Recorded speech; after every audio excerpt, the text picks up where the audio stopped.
And the studio right now is Brian Miller. He is an Oneida County legislator and a Republican, and he's running for the 101st Assembly District. Speaking of Assemblywoman Tenney, that is the seat that is currently, Andrew, can you fix that microphone? That is the seat that is currently held by Assemblywoman Tenney that will be vacated at the end of the year. Brian, good morning. Good morning, Bill. He had a big win in the primary, and now facing still the conservative candidate that still seems to be out there. Yes, we are. I believe she's still in the race. She is. We'd heard stories that maybe she wasn't, that she was going to drop out, but I don't believe that's true now. Well, with state election law, she still stays on the ballot. She'd be on the ballot either way. She's on the ballot. Yeah. I can't speak for her if her campaign's been suspended or not, but in all indications, she's still in the mix. And then, of course, Feldmeyer is the candidate out of Little Falls. She's the Democrat. So it is a race, and you've had I wouldn't say a long time out on the trail here, but it probably feels that way. We've had a long time out on the trail. You've met a lot of people. Miles. We're on our third pair of shoes. We got to meet. We've got to meet a lot of people. We're out every night, every weekend, and that's what we have to do to win this. So, for you, how will you be as an assembly person, as an assemblyman as a minority? You're going to be in the minority in Albany. What will you bring to the district, and how will you work for the district out there? Well, I think I'll bring the cooperation that we need to get things done here in the district. That's a big thing for us, to work with all the legislators down through there. We have to bring upstate New York back to being great again. I guess that's the way we want to put it. Okay, all right. Well, you talk about the Canadians saying, well, it's great already. But the fact is, the Caliero stuff,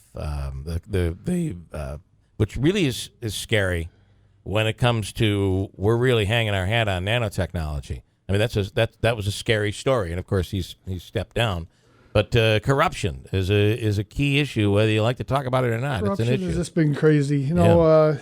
Things seem to be turning around here in upstate New York. There's a lot of enthusiasm, a lot of good things happening with AMS coming in. The small businesses down along the Mohawk Valley that'll take advantage of this. When the Caliero situation hit, it was, here we go again. Yeah. But I really don't think that's going to happen this time. Let's keep the enthusiasm going.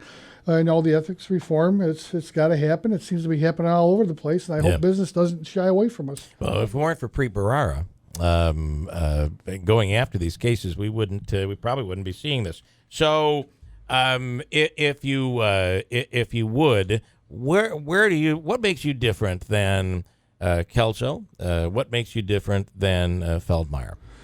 Well, the experience. That's the big difference between the three. Plus, being an engineer, the first thing you have to do is listen to the problems and being a problem solver. Yeah. That's the whole thing, and in working with everyone. That's the biggest difference between me and the other two candidates. And what are you hearing? You say you've gone through 3 pairs of shoes, or you're on your 3rd pair. What are you hearing out there? What are people telling you as you go door to door? Well, right now they're talking about the presidential race. Yeah. I was down in Mohawk last night. We're knocking on doors, and people really didn't want to know too much about the assembly district. They're asking, who are you going to vote for? Especially if you're a Trump supporter, they really want to know: are you going to be a true Republican and stand by the party's nominee? And are you going to vote? Are you going to vote Trump? Yes, so what do you tell them?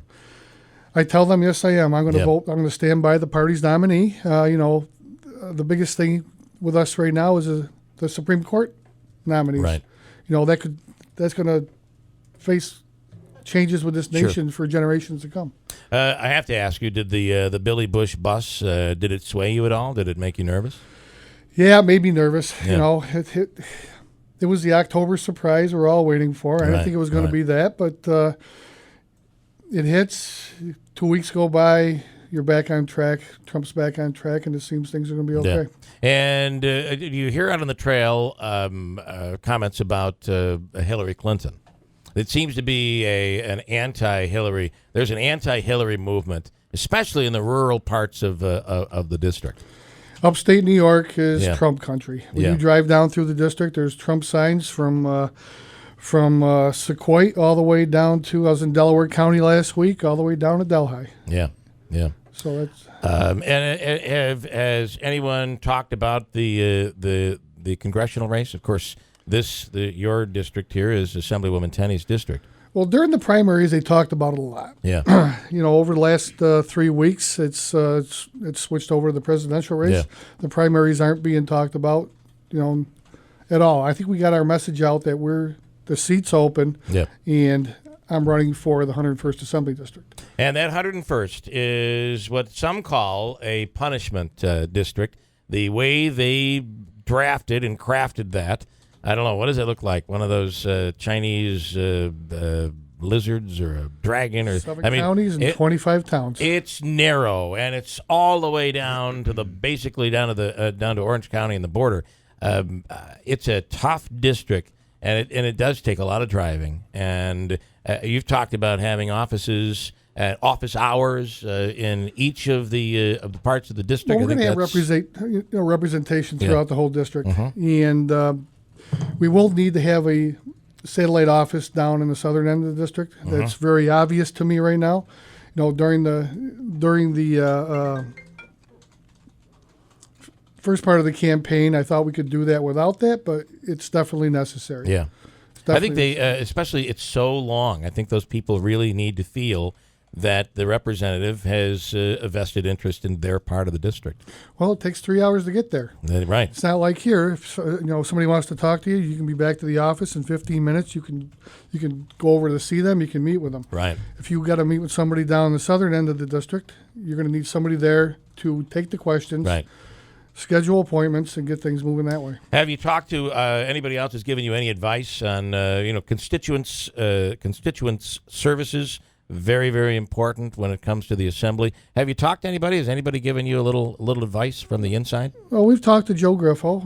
We work very closely with Joe. Senator Stewart, we've talked with a little bit, and the advice is there. I think being a county legislator and having a district that's very similar to the 101st, right, but geographically not as long. Right. I know how to run that district, and this one's very much the same way. All right, final message to the voters out there. Well, the big thing is to get out and vote on November 8th. I hope to see you when I'm knocking on doors. If you have any questions, I'm available anytime. And all indications are this is going to be an enormous turnout. Yes, it is. Possibly record-breaking, bigger than when Obama ran for the first time in 2008. Yes, it is. So everybody's going to get their chance to vote, and let's get the young voters out there. We do a lot of work with the high school kids, and we're pushing voter registration with those guys. All right, Brian. Brian Miller running for the Assembly and the 101st District. Thanks so much. Appreciate you coming in. Thanks, Bill.